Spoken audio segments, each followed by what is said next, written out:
도서출판 한티지에서 나온 근대의 아틀리에 김영동 지음, 부제는 대구 근대미술산책입니다. 이 책에 나온 그림 한 점과 그 그림에 대한 해설을 낭독해 보겠습니다. 지금 화면에 보이는 그림은 전선택 선생의 마부라는 작품입니다. 1955년 작품이고, 이 그림에 대한 해설로 저자인 김영동 선생이 쓴 글을 읽어보겠습니다. 1950년대 대구 거리의 정취, 전선택 마부. 요즘은 거리에서 수레를 끄는 말을 볼 수가 없다. 말뿐만 아니라 소나 당나귀 같은 큰 짐승은 농촌을 가더라도 보기 힘들다.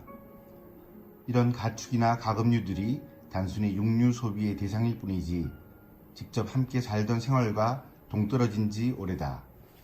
예전에는 말은 짐꾼의 생계수단이자 고락을 같이 하는 반려동물로서 도회지 길에서 가장 흔히 보는 가축이어서 자연스레 그 생김새는 물론 걸음걸이, 울음소리, 냄새, 표정, 특유의 버릇까지도 행인들에게조차 친숙했을 것이다. 고즈넉이 빈 수레에 앉아 밀감을 기다리는 마부가 영 심심해 보이지만 물끄러미 말을 쳐다보며 무료함을 달랜다. 말 없는 짐승의 무심한 표정에서 주인과의 돈독한 정이 느껴진다. 일 속에서 나누는 동물과의 이런 교감은 이제 사라지고 대신 개인과 밀착된 애완동물들이 느는 세태다. 가벼운 수채화 한 점에서 시대의 변화와 지난 생활에 대한 정서의 일면을 읽는다. 전선택은 평안북도 정주가 고향이며 그곳 오산학교를 나왔다. 독립운동가인 남강 이승훈이 세워 시인 소월과 백석, 또 화가 이중섭을 배출한 학교이다. 여기서 우리 근대미술사의 최초 구미 유학파들인 임용련과 백남순 부부의 지도로 그림을 배웠다.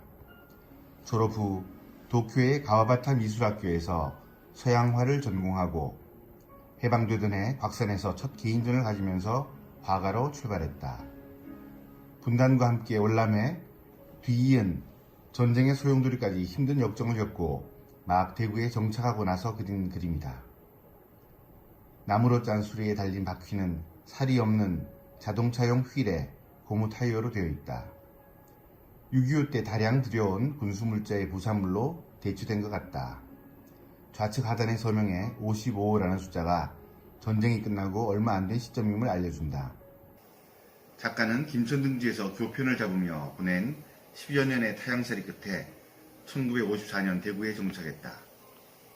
다시 새로운 작업을 시작하며 도회지 이곳저곳을 스케치한 것이 이런 수채화 몇 점으로만 남았지만 그 편린들을 통해 개인의 한 시대뿐 아니라 당시 대구의 정취도 고스란히 느낄 수 있다.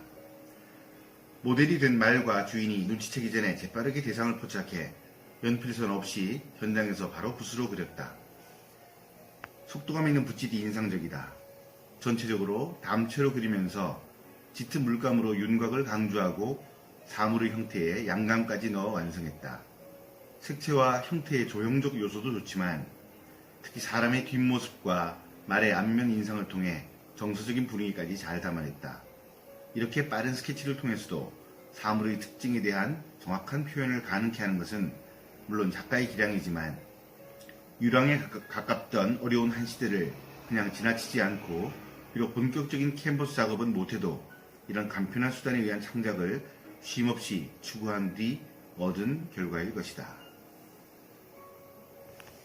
방금 읽은 글은 김영동 선생이 쓴 근대의 아틀리에 대구 근대미술산책에 실린 전선택 선생의 회화작품 마부와 그에 붙은 저자의 해설이었습니다.